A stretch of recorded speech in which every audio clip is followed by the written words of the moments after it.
All right, so it is Thursday, September 2nd, but when we stream this, I have no idea what date it's going to be yet because I haven't planned that yet because I am getting ready for my baby number 6 coming. So we'll see what happens here, but thanks everybody for watching whenever you're watching. I'll probably be watching this live replay as well. So this is another episode of Learning Tech Talks where we are continually exploring the landscape of learning technology while cutting through the fluff and getting the questions answered you need answered. I'm joined by another HR tech guru. I've got Juan Betancourt, right? Did I say I forgot to ask exactly how to pronounce it, but I think I got it right. Perfect. You got it. Nailed it. Look at that. Nailed it. I am off to a great start today. So, and he's joining me. He's from Humantelligence, and we're going to be talking about analytics, culture. We're going to be talking about all sorts of super fun stuff. So I'm looking forward to the conversation, seeing where it goes. And we're also going to show what the possibilities are because I love using the word reimagining. And Juan, you're reimagining some things as it relates to assessments, health, culture, all this stuff. So we're going to get into that. But before we do, we got to do some icebreaker activities because I always like to do that. It helps me get to know you better, helps other people get to know you. So let's start with an easy one. Here's a slow pitch.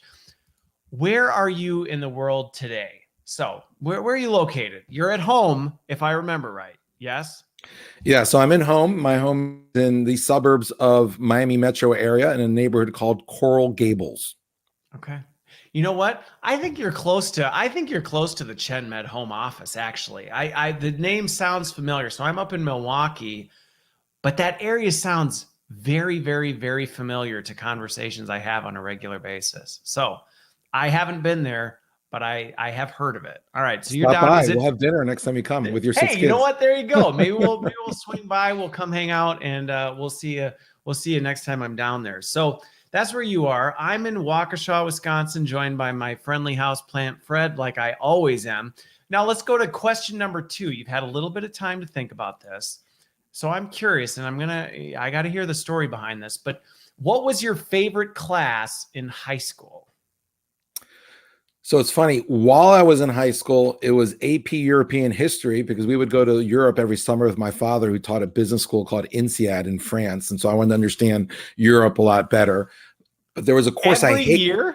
Every year. He went there for 15 summers. We went to Fontainebleau, France. However, ironically, my favorite class retroactively now 35, 40 years out is typing. I hated typing in high school, but it has become the key to my success. I can type as fast as people speak. And when I was a partner at Heidrick and Struggles in Korn Ferry, I was the first person ever to be able to have transcripts of my interviews of executives. And it gave me a competitive advantage against anybody else. And even now running Humantelligence, my company, I have transcripts after every meeting of the meetings, who said what. And so my ability to be productive is like tenfold. And a class, I was valedictorian and the only class I got a B in was typing. And I hated that I got a B in one course and didn't say I only got A's for 4 years. But looking back, it's the class that made me the most successful executive ever, more important than going to Harvard and going to Wharton Business School. I love the story behind that, by the way, right? The story to me is fantastic. So mine's actually, I like mine for a very similar reason to yours, although different. So I had a public speaking class with a professor who was Mr. Hellwig. Great name. He was brutal. Like his name sounds brutal.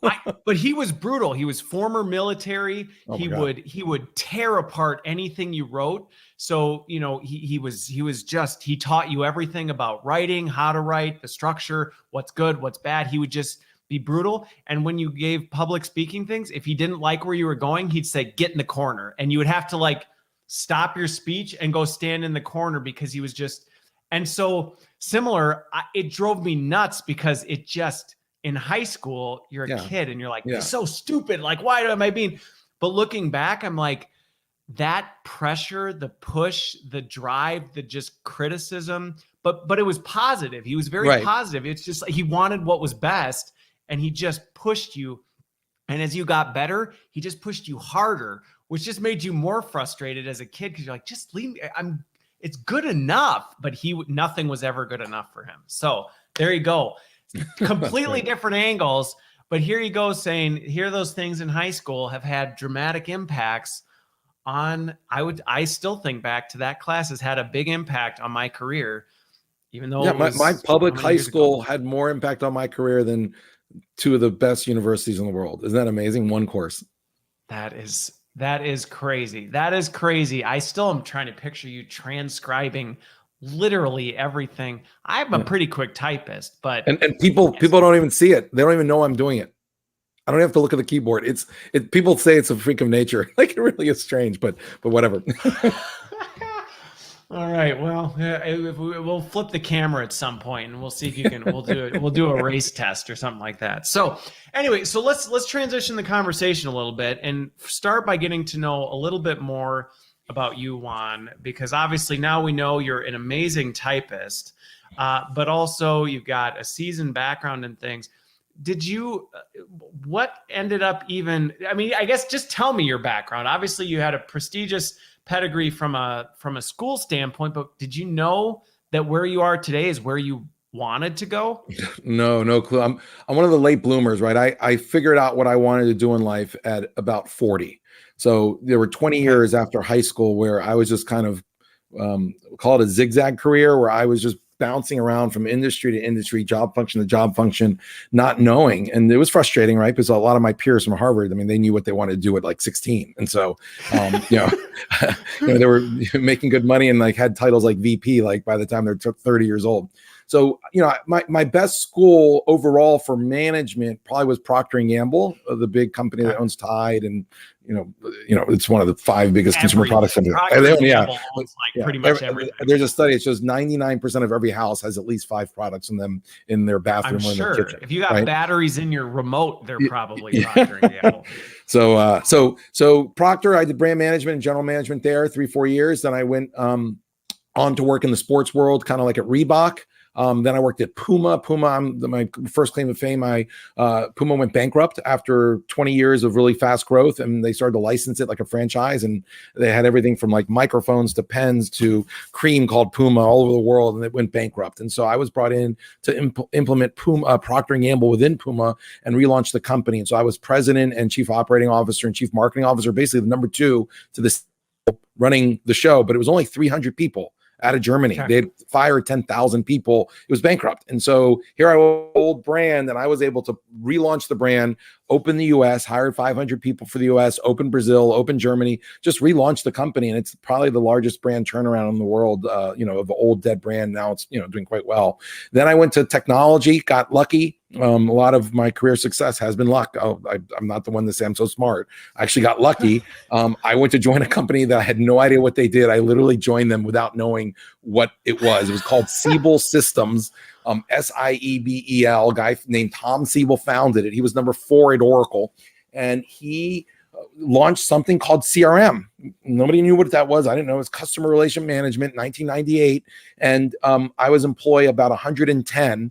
1 year later, we had 12,000 people. This guy hired 1,000 people a month. We went from $16 million in revenue to $3 billion in 2 years of revenue. Holy so no company in history has ever even done half that growth that fast. So Tom Siebel ended up being the 3rd richest man in the world at $65 billion back in 2001. The market crashed, and then it got bought by Oracle. Today, Salesforce kind of took that baton and became Salesforce. But Siebel and Tom Siebel was on the path to be the Salesforce that it is today. Anyways, I was lucky because I just talked to all the top business schools, Harvard, Wharton, Stanford, MIT, Chicago, right? And all the top MBAs were going to this company. I'm like, you know what? Those people are all really smart. I'm just going to go where they're all going. And so I just joined them. So it was luck. And from there, I follow these intelligent people, and I'm guessing it's probably going to go well for me. Yeah, I believe the word trust. People in your personal life, you need to trust messages from God and through your loved ones. And in your career, you need to trust people and see patterns. And even though your logical mind says, I'm scared, I don't know what that is, you need to trust. Trust is the portal to success in both personal and professional. And most people live in fear and scarcity. If you live in love and abundance, you trust, and that will lead to the doors opening. And that's the other half of my career success. And then from there, I went back to Europe to France, and lived in a town called Lille, Lille, up near England and Belgium. And there I worked for the largest sports manufacturer and retailer in the world. They're actually 10 times bigger than Nike, but nobody knows them in the US. Decathlon, like the sporting event of 10 events. They have 30 categories of sports. It started with 10, hence the name, but then they grew to 30, about a $200 billion company. Okay, with over 1,000 stores around the world. I mean, France alone's 1,000. They put everybody out of business. They actually just re-entered the U.S. and California last year. But I worked for them, running the north of France, all in French, managing thousands of people in French, and then became the CEO for a small 300 million division. So I ran the U.S. I was CEO for North America, turned it around for the first time in 10 years, made money, ended up closing it because it wasn't growing fast enough for them. And so that was an amazing experience as a CEO. And then from there, I started kind of a second career, which was a headhunter. I became a partner at Heidrick & Struggles, did those for 6 years, and then ran my own executive search firm for 3 years. Last chapter is search. So you went from CEO to then executive search. Yes. And that was a hard transition because my resume was top brands, right? Harvard, Wharton, Procter & Gamble, Reebok, Puma, even Decathlon. It's one of the most well-regarded companies in the world, right? And then when I left that, my parents and all my friends like, Juan, why would you become a recruiter after Harvard and Wharton and being a CEO? Are you okay? And it was hard. I was the only one who thought it was the right for me. And I just believed my true north. And another, I guess, tip here is, even if everyone who loves you is telling you, what are you doing, or questioning it, follow. If it's for your career, now personally, I would follow their advice, but if it's for your career, only you know what's best for you.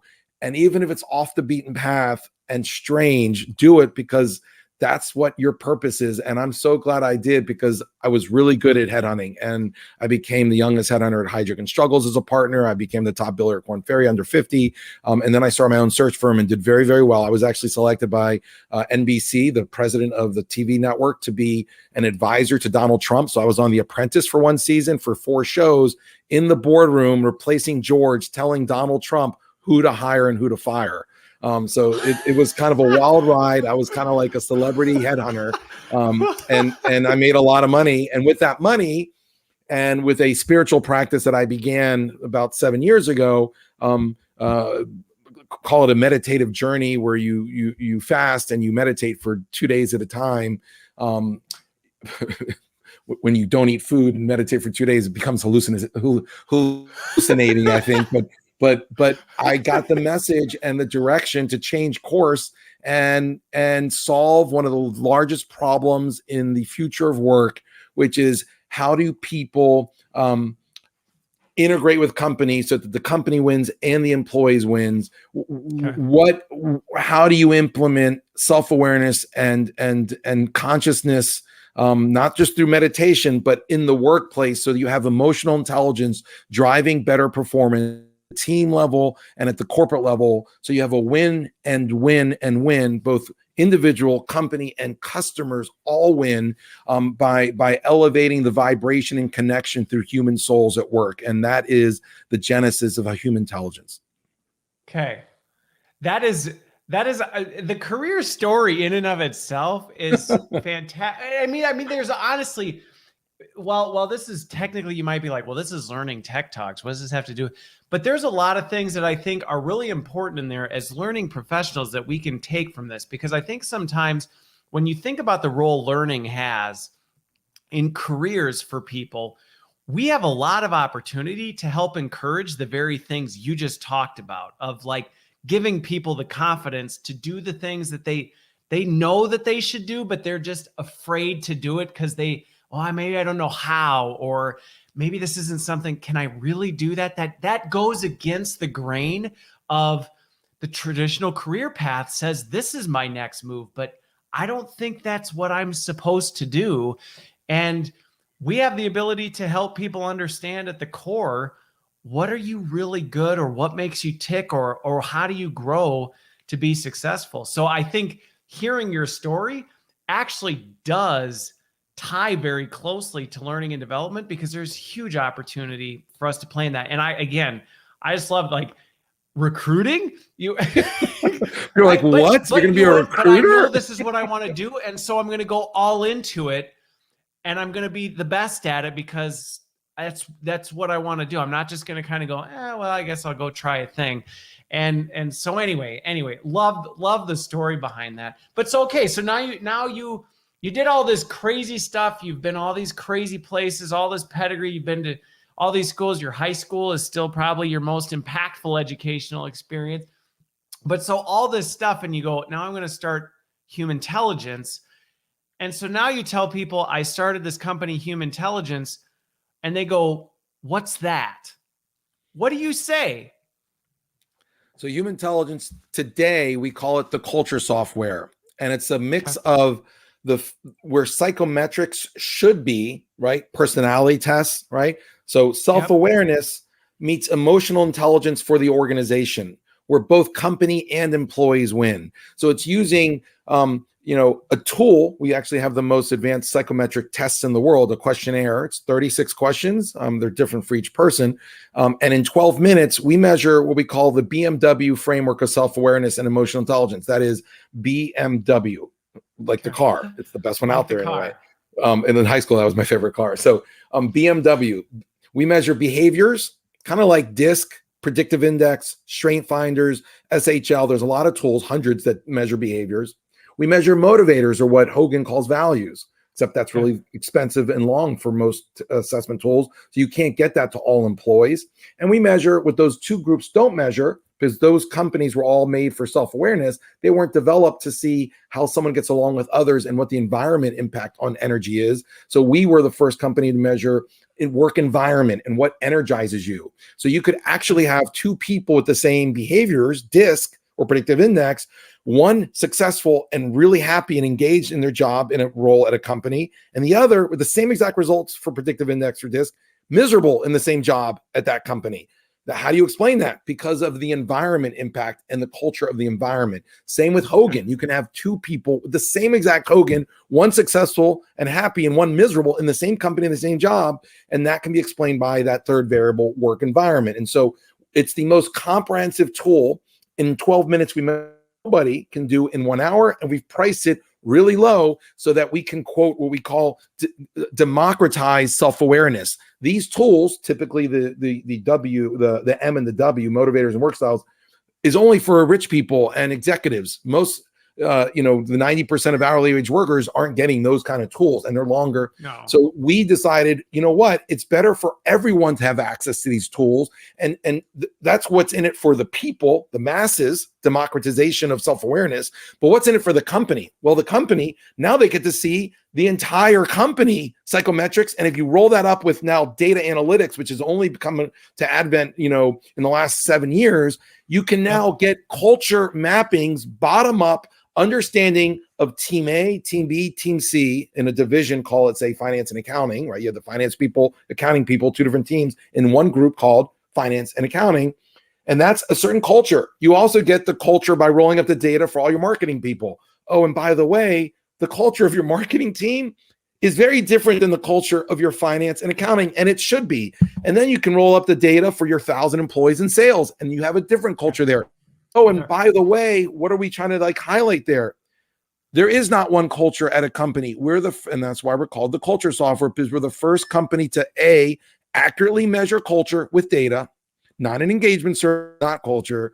And then B, we're the first company to show companies that you have infinite cultures at your organization. It's one of the reasons why the United, not one. It's like why the US. Sure, generally there's a trend in the US, being Americans is a certain thing.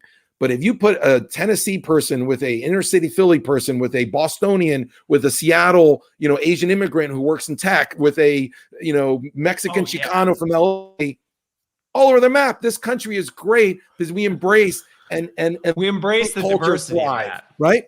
And so same thing with companies that have diversity of culture, meaning diversity of thought, will always Yep. outperform others. And so our platform, the culture software, lets you understand your culture, lets you measure it, understand it, and infuse emotional intelligence throughout your organization, leading to better performance, leading to better diversity. And that's what we're doing. And the future of work, every software company in HR, Workday, SuccessFactors, UKG, the three big ones, they're all moving that way. That is the future of work, to make work more human, not just to automate processes.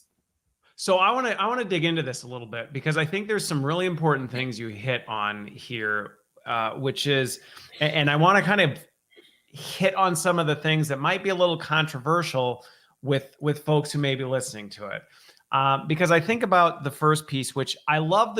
I don't think anybody would argue the democratization side of it.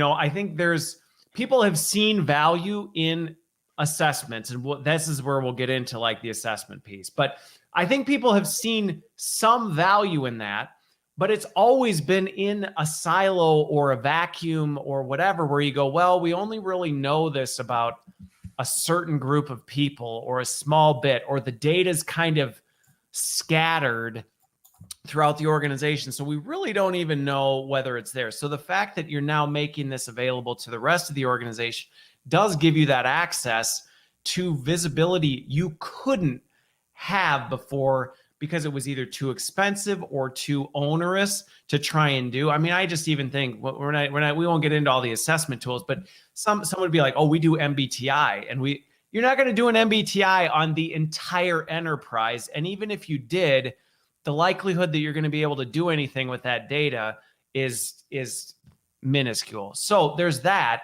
But the part that I'm curious about, you talked about your BMW, which I like that. I even remembered it, because someday I'm going to drive a 7 Series. That's my goal. But the point is that assessment tools, people get really weird when you bring this topic up, and it almost creates a bit of a polarization, because some people I'm a INTJ, or I'm a this, or I'm a, on StrengthsFinder, I'm a this. And it almost becomes their self-limiting.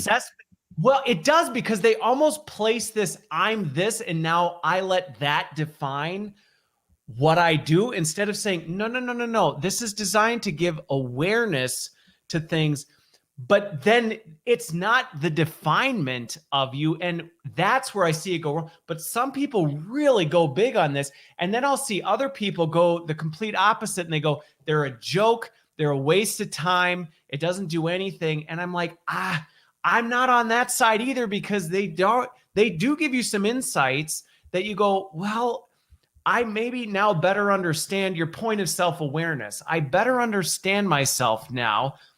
But if you let that limit you, that's a problem. So one, I'd love just your take on that, because I do see both sides of this, and both sides I'm like, I think you're off track if you're going on either polar end. Yes. So you've hit one of the key kind of concerns around assessments. And there's another concern you didn't mention, which I want to also highlight in this kind of like, what are the issues with assessments in the past, which is accuracy. Some of these assessments have never been scientifically validated. So right. They might not even somebody made them up somewhere and said, yes. You know what, I think this is it.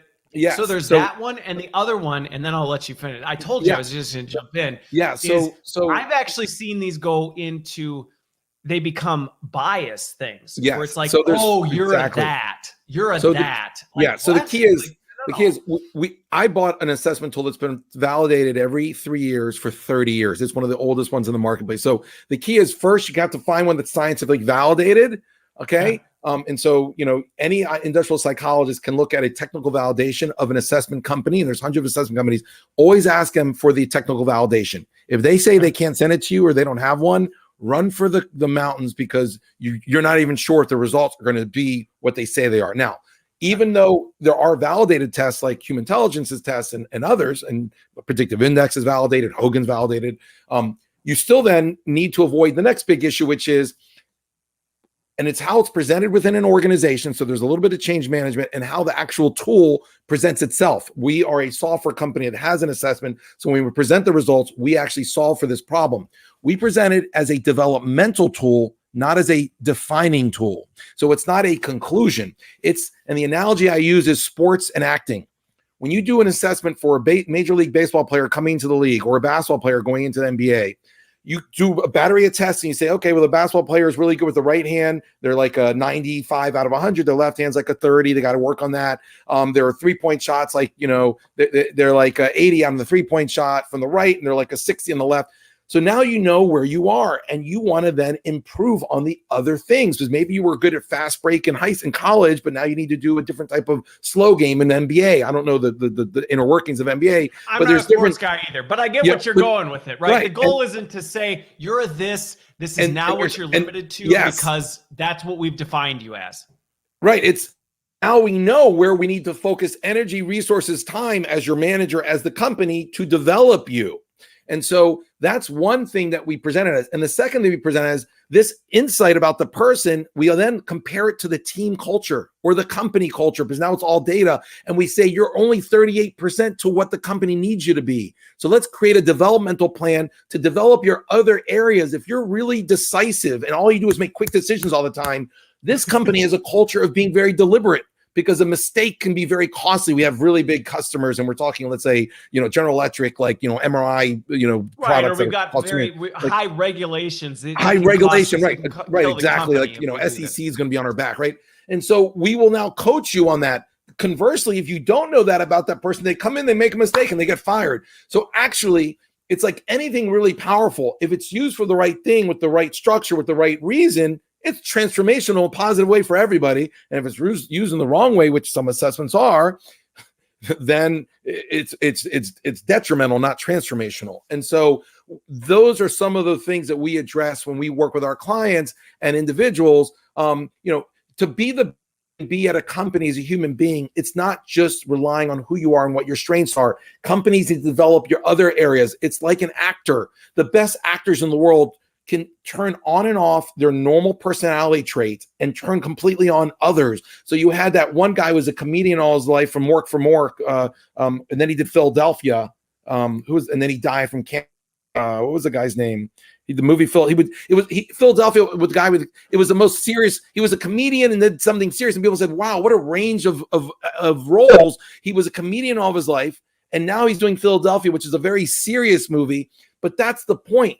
The people who are most agile, to throw a very common term now in development of software and in management, the individuals in the corporate world who are most agile and adaptable and can be deliberate in certain moments and decisive in others, who can be helping in others and self-starter in another, the ones who can be data-driven in some moments and creative in others, those people who can develop their other side actually are the most valuable employees as individuals, the most valuable teammates, and the most valuable leaders at every level of an organization. That understanding of self-awareness and then how to be the other so you can connect and collaborate better, which I call emotional intelligence at work, EQ. That is the future of work, where every company is going to want everyone to be able to do that. And so we are the portal for companies to get there. Well, and what's interesting is you bring this up, piece. If anybody's following the trends of like, okay, hey, skills, what we're talking about, to me, this is that adaptability piece that you're talking about, where you know where your strengths lie, but you know how to flip the switch and shift gears because circumstances have changed, or the environment's changed, or the work has changed dramatically. And you know how to say, this isn't necessarily my comfort zone, but I know what to do with it to be able to adapt. But the problem is, to your point, and I think this is where a lot of L&D and talent professionals struggle, is a lot of times we don't have that visibility into things. So we're counting on a manager to know that about their teams. And a lot of managers don't take the time to actually get to know their people, to go, you know what, Juan's really good right here, but this is something I think and they're not doing it. And even to your point, I think this goes back to something else where there's a limitation, is even some of them that are, it's not a validated any sort of scientific. It's all intuitive. It's all feeling. It's all feeling like, yeah. And by the way, and that challenge, which had existed for the last 30, 40 years, layer on that the new remote and hybrid, where you don't even meet people anymore. How do you connect and collaborate when you've never met someone and can't get that understanding? Enter Humantelligence, where everybody, even if they've never met, can start to understand, connect, and communicate and resonate vibrationally like they've been married for 5 years after 12 minutes. Like the eHarmony of company culture. We are eHarmony meets Moneyball for HR. There's your new marketing tagline. Yeah, like Jaws, like alien Jaws in space. We are eHarmony meets Moneyball for HR. And I want to show you something about culture. I'm actually going to try to share a screen here. Because I think it's one of those things while you're pulling that up that a lot of times we can talk about this and you can go, I think I kind of get it. I like where this is going, but it's one thing to think that, and it's another thing to see it. So I've got it up in screen. So talk to me what we're looking at here. Yeah. Can you see my cursor where I'm pointing right now? Yes. Yep. Okay. I can. So up until now, assessments, these self-assessments, you name the brand, okay, are all below.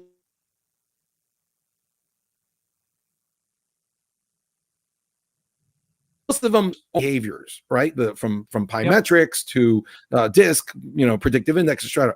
Now, the most expensive ones, TTI, SHL, Hogan, do get into values, or what we call motivators of our BMW framework, and almost none of them get into work styles and what gives you energy in an environment, right?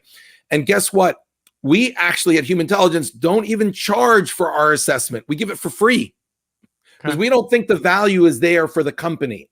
For individuals, there's value in self-awareness, but for the company, why should they pay? They're not getting anything other than the workshop that they pay $10,000 for. That's just it. The value return for an organization, zero. That's great. Now you know more about yourself. This does absolutely nothing for me. Nothing for the company. Do anything with it? Yes, is a complete shot in the dark. Yeah, like I talked to people at Deloitte. They're like, "Oh, well, we have an assessment tool. It's called something, and we have when you start, you take it, and it tells you how you fit with everybody." And I'm like, "Okay, in the last 3 years, have you used it?" Well, no, but it was really fun and it was really awesome, and I know my colors and I know other people's colors. I've got my colors and I've got my 4-letter acronym for what I am. But it's like, what are you doing with that? What do you do with it? Most people would say nothing. I have a badge. Yes, I have a badge. It's on my nameplate in my office, and even though nobody comes to the office, nobody sees it anymore. Maybe it's on our signature. Well, guess what? No value to the company. So what did Humantelligence create?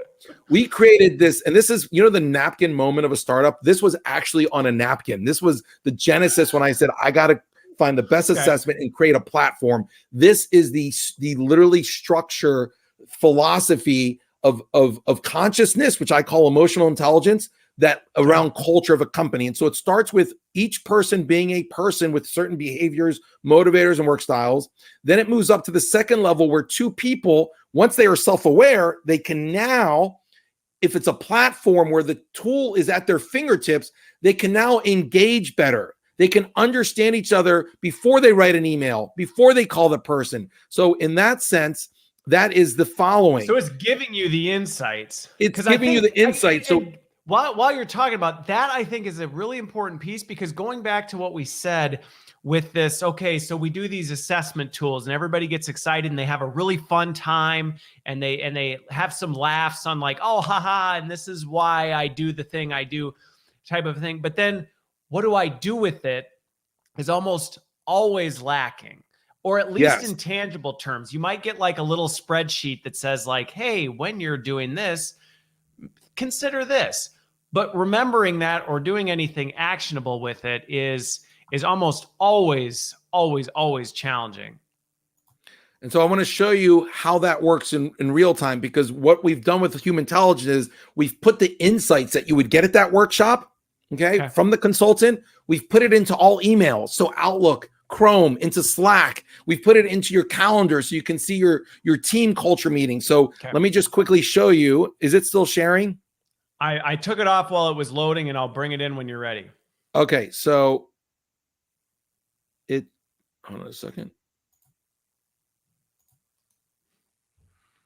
So as you're pulling that up, and you just let me know when you actually have it up and live, this is where, and we'll throw some L&D buzzwords into this. You're bringing it into the flow of work in the sense that now, instead of it just being okay, hey, I did this workshop, I have this maybe better self-realization that when I have a conversation, I need to be more aware of this. You're now saying, hey, you're about to send an email.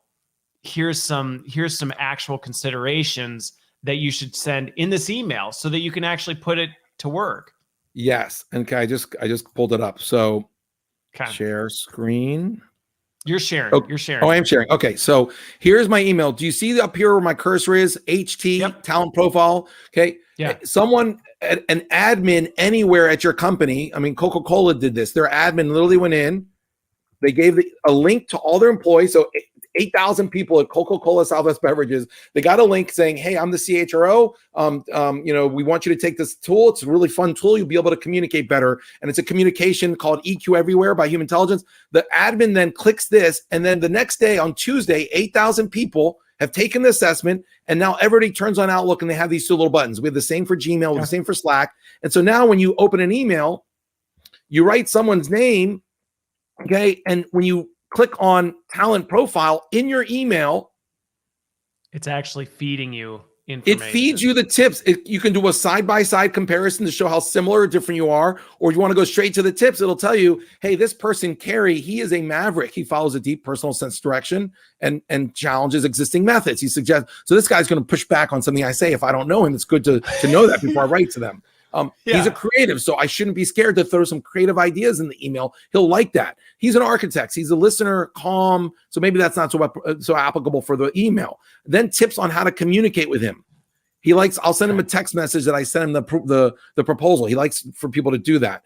He wants Slack. So I'll also maybe send him a little note on Slack that he won't find that annoying. It's actually giving you some actionable things that you can say now based on what. And it's not just a one-way thing, because I think that's sometimes the other limiting factor that ends up creating some tension is you're like, okay, I know kind of how I am, but I don't know if that other person has ever done any of this and if they're aware of it, and I don't really know what to do with it. So I'm going to take a shot in the dark and guess, and I might be wrong, and it may have the opposite effect than what I was intending. Correct. And then even things such as how to motivate somebody, right? Imagine for onboarding or a new team, a project team you're working on at a consulting firm, okay, and you're now leading people every 3 months, new teams, people's learning styles for L&D. Wouldn't it be great to know how the person learns before you start sending them information or coaching them? So that's all around, EQ, understanding before you write to someone. Back to this table, it comes to this slide here, that EQ everywhere. Everyone wants step 2 to happen: connect, communicate, collaborate. And that's really hard with remote and hybrid work. But now with a culture software like ours, which we're calling CAS, culture as a service, because it's on demand for everybody all the time. Okay. So it's a subscription model, not just a one and done like assessments. And there are a one and done pricing model because there is no value after the day you take it in most companies. But now we can help you understand each other to get a better step 2 to then lead to resonance. And so back to that upside down triangle I showed you, this upside down triangle, that's the first step, 2 people engaging better. Yeah. Then you go to the team level where you can measure team culture. You roll it up for 5 or 10 people so that you can align culture to strategy. You can improve your leadership and collaboration and increase performance. And a great example of that one is, if you go into a meeting now, again, this is how it's API with technology as a platform. Okay. And what analytics does, you can go into a meeting that you have and let's see here. And sorry, I just want to. You're good. I'm good. Okay. So you go into a meeting and now you click on the other button. Add in again. And you have the add-in for the team there's 2. culture. There's the talent profile, and then there's the culture analytics. Culture analytics. And then culture of the meeting. So if I'm running this meeting, wouldn't it be great to know the behaviors, the motivators, and work styles of the meeting for better collaboration, especially in remote work and hybrid work where you're not seeing people very much anymore. And so if I have to do an action item very urgently. So I'm gonna jump on this because I actually was reading a study about this recently, and I was looking at some of the data coming out from Microsoft, because one of the beauties of Microsoft is they have all this data coming in on how people are using their systems, and so they can see it. And one of the trends that we're seeing right now is people are tightening their connection with the people they work with directly, but their connection to people outside that silo is degrading big time. And so Correct. some of these insights of, okay, I now have this meeting, but these are not with people that I meet with every single week because it's not my team. This is now a team of a cross-functional team. Correct. That relationship has gone down big time. And so this point of you're pulling these people together, there's a much better chance, especially after these last 18 months, that you know nothing or very little about this cross-functional team and how to actually get things done, or what are you actually dealing with the dynamic and culture of this meeting organization. And, and add to it, you're meeting on virtual, so there's just a whole no layer of complexity to it. It's pure guesswork. For example, this whole idea of inclusivity does not mean just race and religion. What about if you have reflective or cautious people in a meeting that you've never met before? Being inclusive is asking a question and feedback, and then holding space for that reflective and cautious people like Victor and Charles, or they're going to leave the meeting pissed off that they never got a chance. Jumping in and going, I have a response to this right now, because they need to process and think, you know what, I have some really good insights, but I'm not there yet, and I can't weigh in on this quite yet because I need to think about it, because from a perspective standpoint, they just have a completely different personality. Yes. And then things like who you assign assignments to that are urgent, maybe give it to your decisive people, not your deliberate. Maybe if you're knowledge based, right, giving somebody a competitive analysis, give it to this person, Russ. Some leaders who could take over the meeting if you have to leave, or like on a workflow between meetings, give it to your influencers. Or knowing who the influencers are in your group. So if you have a meeting and you're trying to say, I need to get this across the line, who are the people I can get in front of ahead of time? So coming into that meeting, they're bought in, so that I can start actually just driving this forward. And so work energizers, this is where, your work. Imagine if you're leading a meeting and it's 12 creative people, extremely creative, and you're the only structured person. Wouldn't you lead the meeting slightly differently than you typically would? So these are maybe just a little bit. If you come in with like a detailed agenda and the entire rest of the meeting is like, we don't operate that way, we don't operate as a meeting. Yes. And which, by the way, we've all been in those meetings where people are looking at like each other like, oh my God, this person's style is not what us, right? And so these are all examples how rolling psychometric data up real time in your daily and weekly interactions through any platform. I mean, you can get that through Microsoft Teams, through Aviva and Microsoft. You can do it through Slack now, click on the name, all the way up to the group where you can see all of finance, all the way up to the company where you literally have a CEO dashboard of culture. And so we even get to the point of a CEO dashboard, which I can show you here quickly. You have a team culture where you can see, let's say, here's like, finance team culture, customer success. Well, here is a team culture shot where the leader sees everybody's psychometrics and how they manage each person better.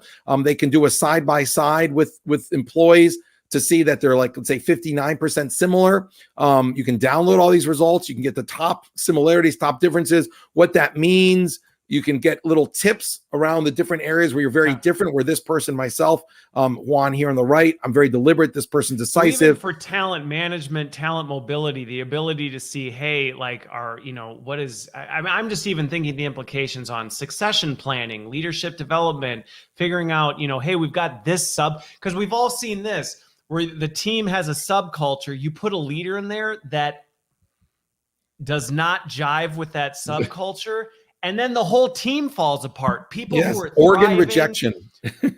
Like teams that were thriving and killing it and just rocking and rolling. Somebody goes in who might have been a great leader in a different part of the organization, goes into that, and suddenly, boom, the whole team just falls apart and the wheels come off, and people are going, well, I don't get it. This was such a great leader over here. They were running a thriving team. And now we put them over here and it's toxic. What on earth happened?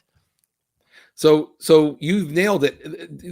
Applying psychometrics at the team level is really where psychometrics works best, but most psychometric companies don't have a software platform. They're not aggregating through data analytics. So here you can see that this team, in terms of their behaviors, they're 64% change-oriented versus 36% stability. They have no cautious people. So if you want diversity of thought, maybe the next person you hire for this team, whatever the role be, go to cautious. You can also see the information as a diversity chart, see where people are, like who's my most decisive person, Gabby, who's my most free-form thinker, it's this guy, Scott, You can see the motivators of a team. You can also see it as a bar chart.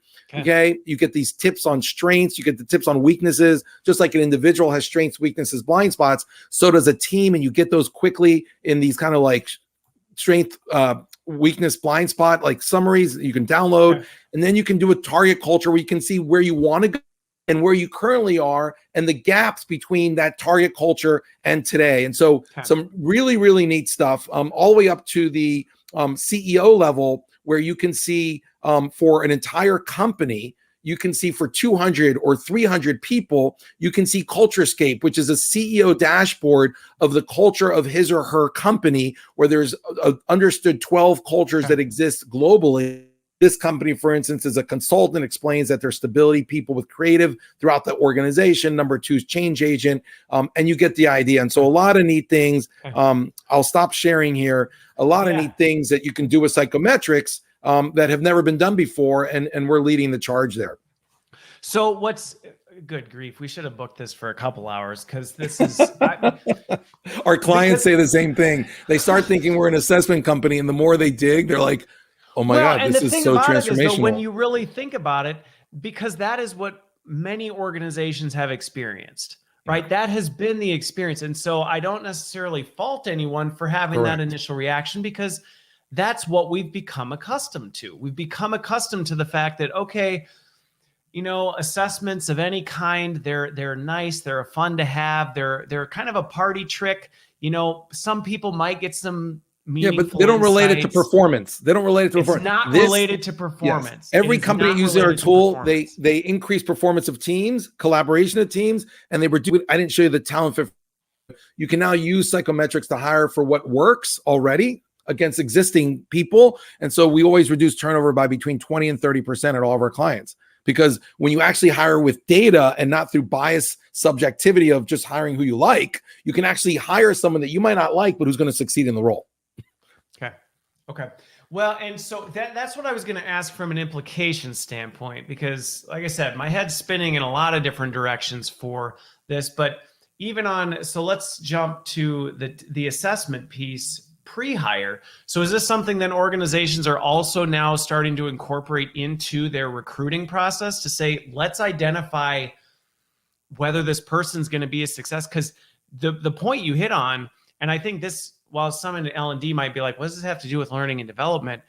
To me, I would say, but this is the beginning of the journey. If you do this right, you can start people's development journey before they even begin. And like, what better way as an organization to sustain and drive performance is to say, well, one, if we can know where people really need to develop, we can do it right. But 2, why wait until there's a problem to get started? So I'm asking, is this then now becoming incorporated into the recruiting side as well? Yeah, there's a lot of companies using psychometrics for hiring, both our clients, and then we have competing companies that provide that product. So what our clients do is they do it for 3 things. One, if they want to just clone high performers, so half the roles in your company you might want to clone. So picture McDonald's, they have the people working, flipping fries or burgers, right? Not a lot of skills there. It's really a fit with the culture of McDonald's and how they do things. That's a culture fit, right? So they then would give the test to all their high performers in a region, and all their low performers, see the profile of high performance, set it and forget it. So now anybody who applies, they don't do the interview on the store floor. They just have people take a 12-minute test and they hire the greens who fit with high performers. Now, other roles, you want to guarantee diversity of thought. You don't want to clone. You don't want similarity. So any cross-functional team, white-collar worker role, consulting firms, doctors' offices, you want people to add diversity of thoughts. You don't want to just clone, but so you can use our tool as well for that, where anybody who takes a test as an applicant, the system will highlight the greens, the people you should interview, as those that are most different from the current team. So best fit is no longer going to be defined as who we like.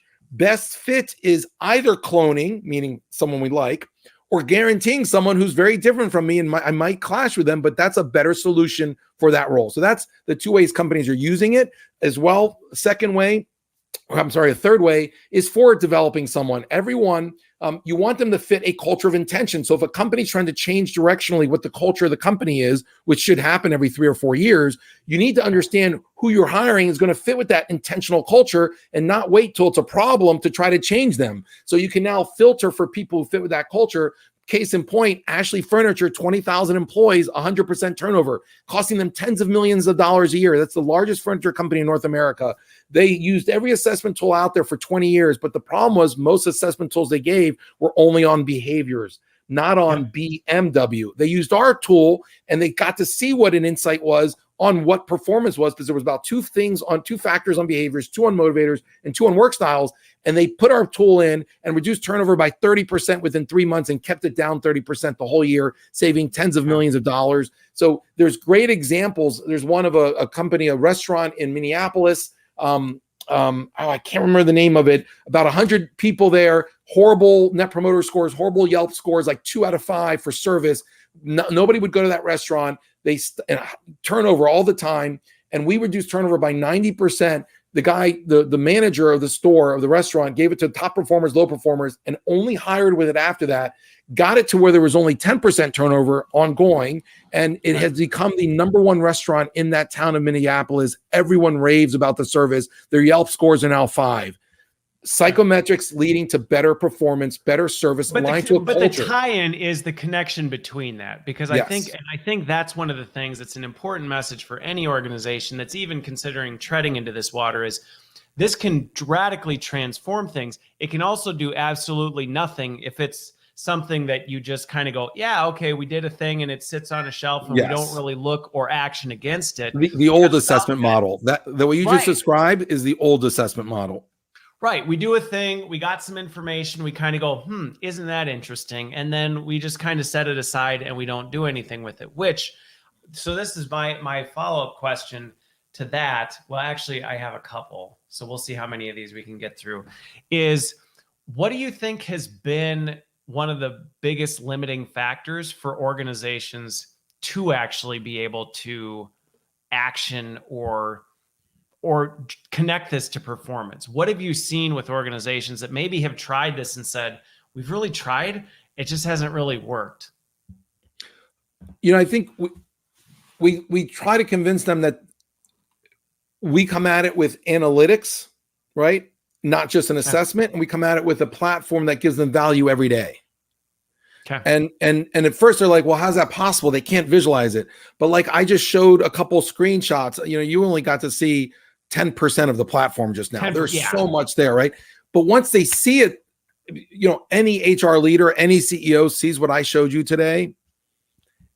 And it's very convincing, right? You see that, I can see how to communicate better in an email, how to understand a team meeting better. I'm a leader. I get to see the culture of the team. I didn't show you the recruiting piece, but it can sort all applicants by who's going to add the most cultural diversity to my team.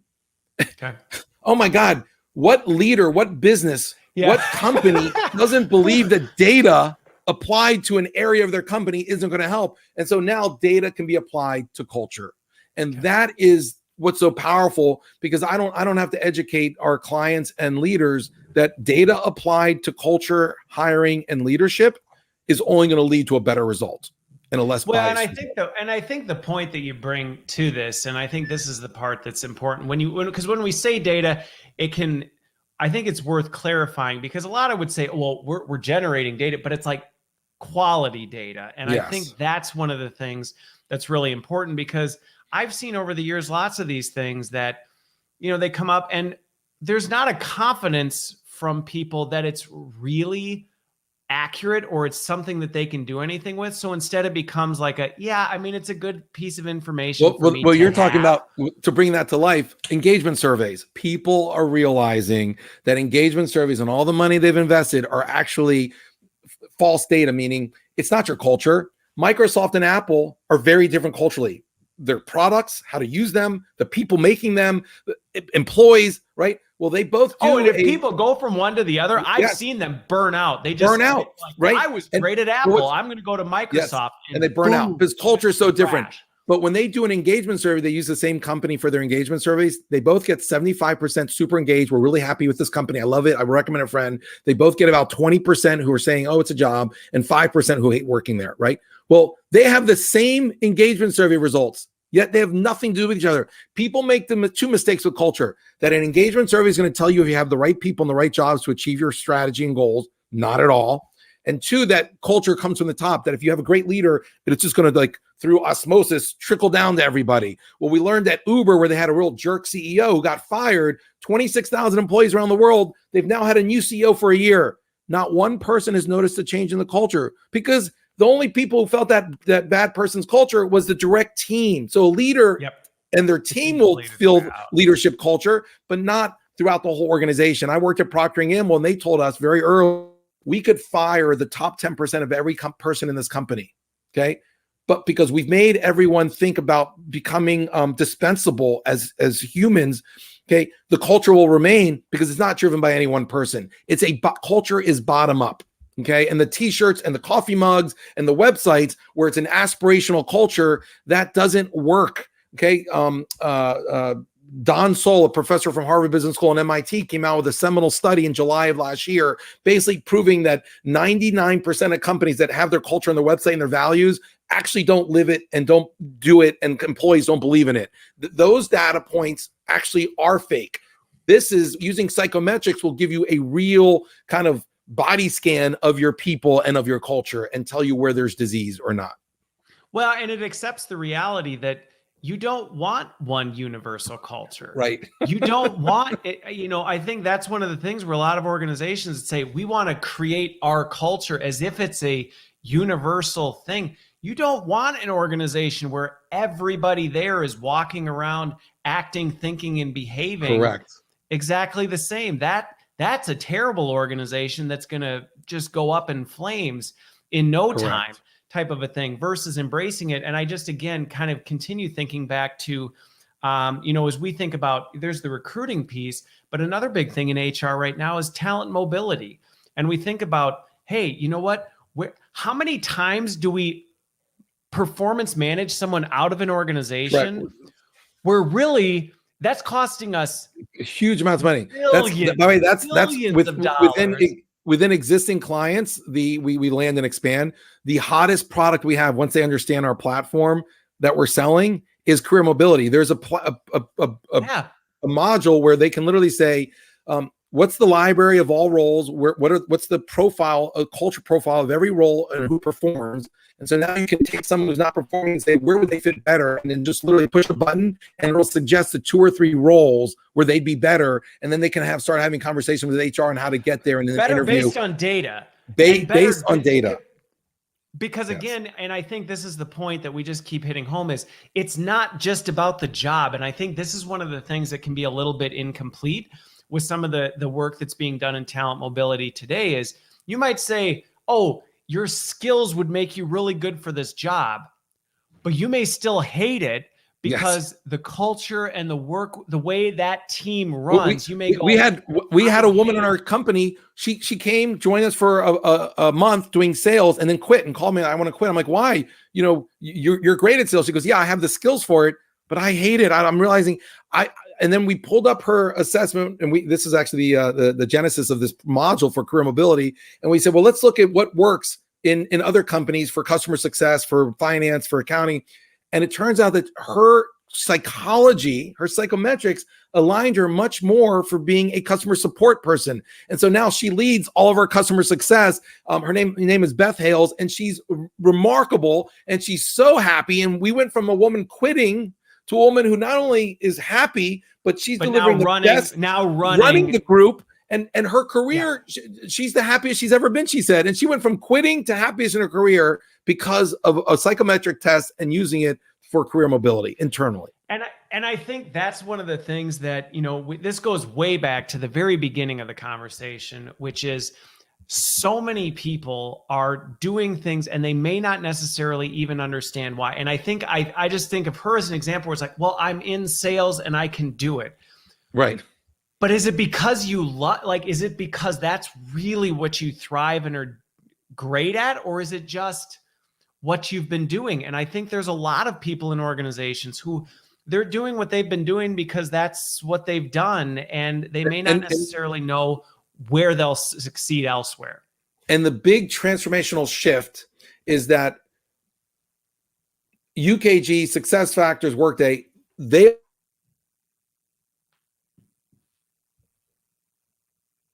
but now the future is, what is the company doing for me? What's in it for me? And that belief system of what's in it for me, psychometrics are key, because you want to bring to work and align your passions, your aspirations, who you are, what makes you happy.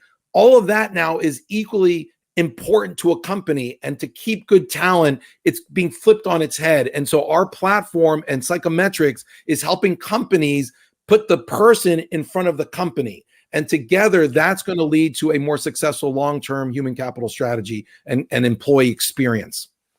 So, like I said, we could keep going on this forever, but I think that was really the apex that I think is a great place to end on, because this is a shift that we're seeing, and organizations are having to make this shift from thinking about, well, what's in it for us out of the employees? But we can't flip completely the other way and go, well, it's just whatever the employee wants, because you can't run a business that way. Right. You cannot run the business that way by saying, well, whatever people want, we're just going to give it to them. Like, correct. That's not going to make it either. And I think what we're talking about is how this is bringing them together to say, you know what? It doesn't have to be either or. It can be both.